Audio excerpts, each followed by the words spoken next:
welcome to our show Health and Wellness, Myths versus Facts. I'm Gargi Rawat. Now, the definition of health goes way beyond the absence of disease. The pandemic has put mental as well as physical health and wellness into sharp focus. Awareness of health issues is important for visibility and community. Now, the absence in accessibility or inaccuracy of information about chronic illness causes a lack of knowledge, which is worsened by myths and fears as well as increased social media trust. Obesity continues to be a significant public health crisis. The pandemic only exacerbated a problem that was already quickly accelerating in the last decade.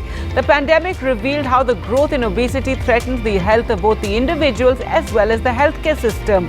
We have with us expert panel who will help discuss this issue and the various information that's available around obesity. We're joined by Dr. M. Ravi Kumar, diabetologist, Manipal Hospital, Bengaluru, and Dr. K. Priya, consultant interventional cardiologist, GKNM Hospital, Coimbatore. Thank you so much, doctors, for joining us and taking your time out to answer all our questions. Dr. Ravi Kumar, first to you. Obesity is becoming widespread among many countries across the world. Now, this could be due to the altered lifestyle being followed post-COVID. And what is the difference between overweight and being obese, and what are the health risks of obesity? Good afternoon. The term overweight and obesity is nothing but an increase in the body weight compared to such a particular height. Overweight is nothing but excess of body fat, and the people which may also include the bone mass, muscles and water. Whereas in obesity, there is an excessive amount of fat which is much more than overweight. A BMI of more than 23 is considered as an overweight in Indian scenario, whereas more than 25 is considered as obesity in Indian scenario. Obesity is mainly caused by eating too much and spending or moving too little. The causes of which are physical inactivity, overeating, psychological as well as medication factors. Regarding the prevention, it's very easy.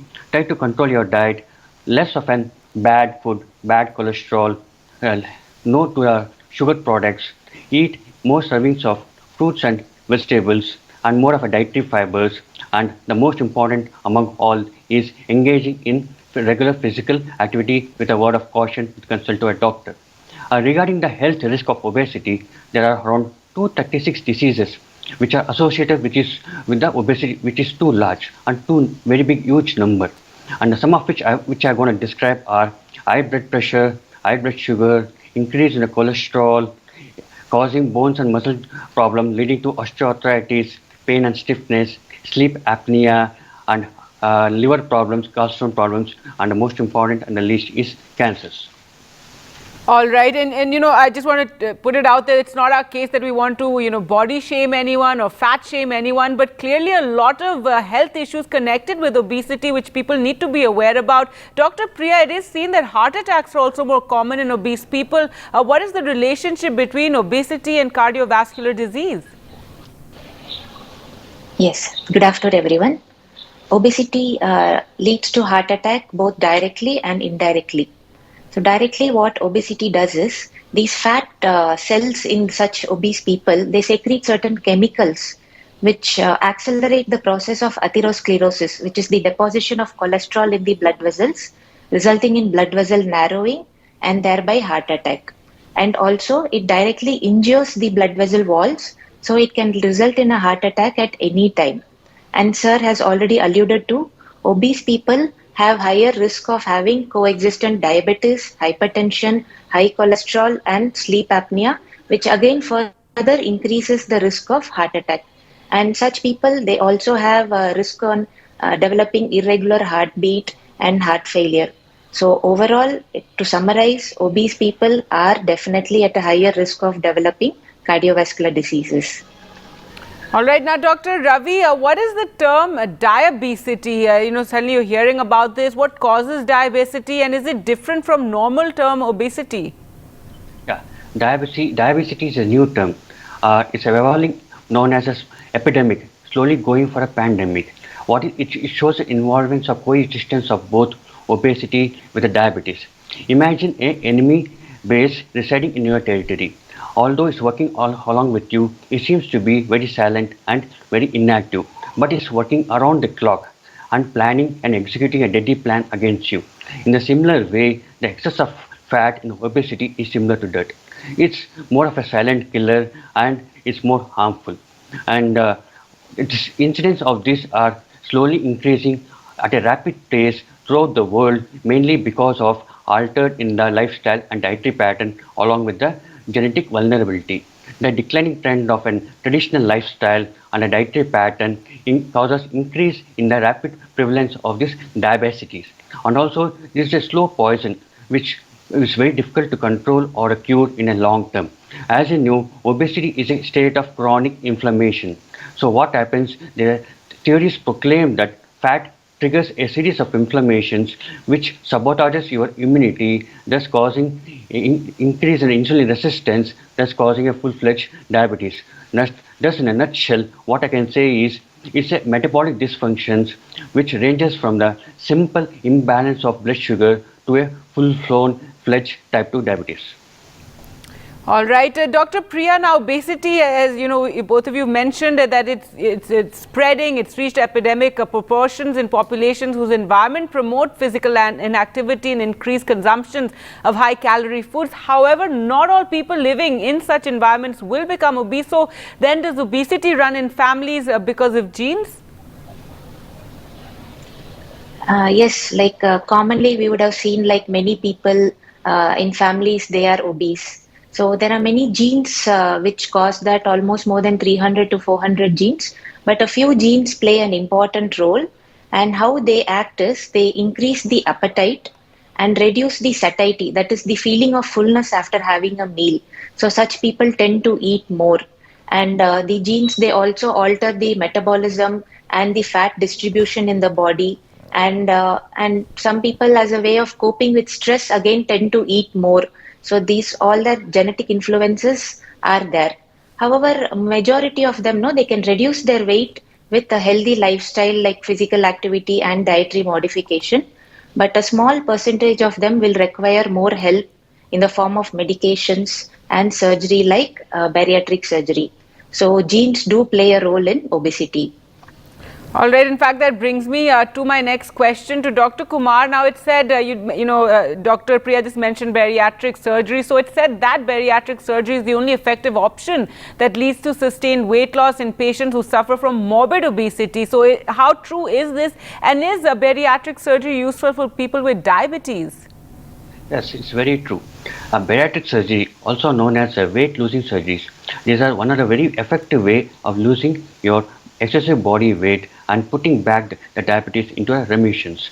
It involves simply by bypassing or reducing the size of the stomach so that you feel your stomach fuller very soon and eat less. And what happens is this especially is very effective in the patients of severe obesity. And patients who are eligible are those with the patients with a high BMI of more than 40 and those with BMI of 35 who are struggling because of a negative ill effect because of his obesity and blood pressure. And benefits of this surgery. Regarding the benefits of this surgery, most of the patients of around 50 to 80% lose the excessive weight within 18 to 24 months of the surgery. However, the immediate effect of this is seen in terms of blood sugar control within days after surgery, thus reducing the requirement of your diabetic medications and the pills. But within 2 years, we can see around 85% of patients may not require the medications, thus putting the diabetes into the remission. And thus resolution is more pronounced when the weight loss is more after the post-surgery. And these benefits even get extended even to the cholesterol and blood pressure. And regarding risk of this surgery, yes, there is a small risk compared to the large term benefit. Definitely, there is a way to get off from these diabetic medications and get back to a normal, healthy life. If we consider diabetes as a symptoms, then obesity is a disease. Better treat the disease than concentrating only on the symptoms. And what are the risks of bariatric surgery? If you could just tell viewers about that. There are many risks regarding the bariatric surgery, post-operative complications regarding the post-operative infections and bleed, anastomotic bleed. These are very common. All right. Now, Dr. Priya, should a person with heart disease focus on lowering his or her dietary cholesterol or saturated fat to prevent the risk of heart disease? And how much cholesterol in a diet is allowed, and in what form is it the best? Yes, patients with heart disease should be careful with their diet. The general permitted cholesterol amount per day is around 200 milligrams. Actually, there are the types of fats that you should know.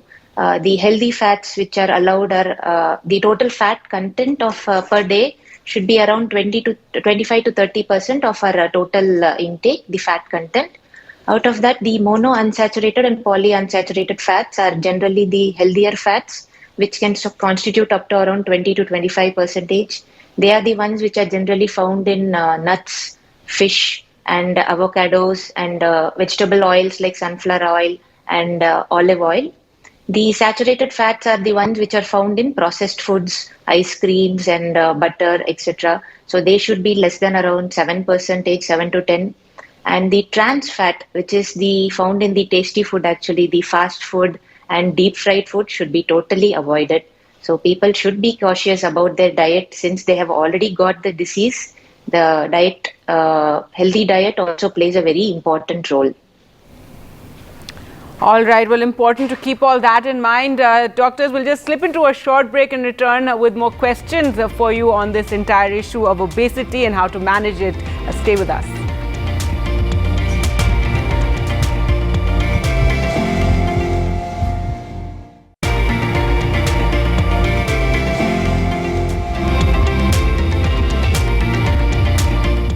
Welcome back. You're watching Health and Wellness, Myths versus Facts. We're talking about health as well as obesity. And let's go across to our doctors now for more. And Dr. Ravi Kumar, there are thousands of diet trends that promise effective weight loss results. Some restrict calorie intake, others emphasize cutting down on carbs or fat. Choosing one diet out of all of this can be quite difficult. So which type of diet should people with diabetes follow?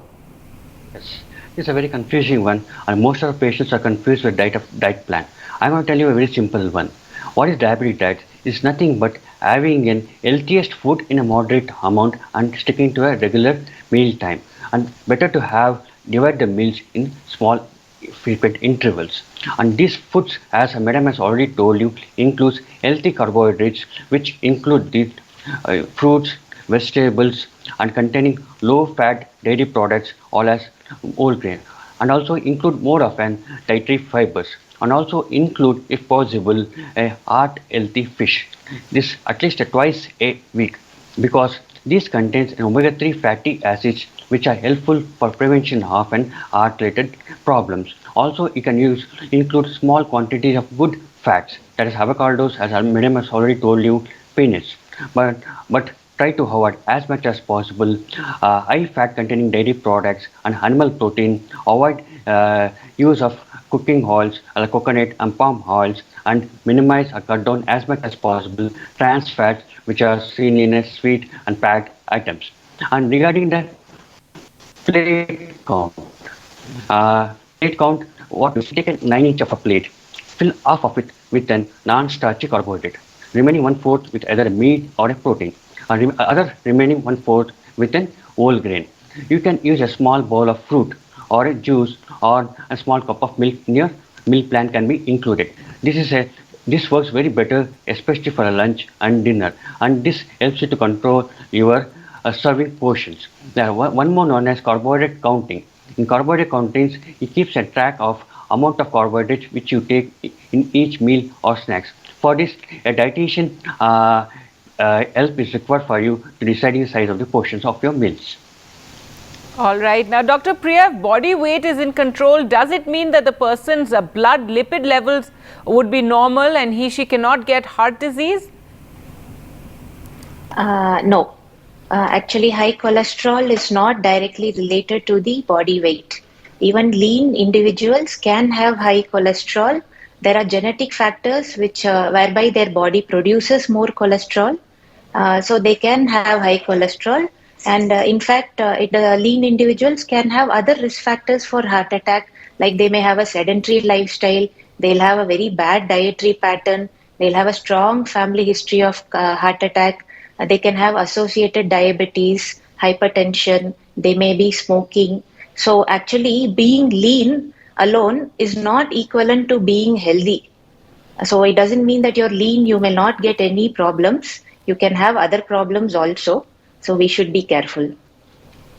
All right, Dr. Ravina, what are the most common treatment options for obesity? You did speak about the bariatric surgeries earlier. Are there medications that can treat obesity?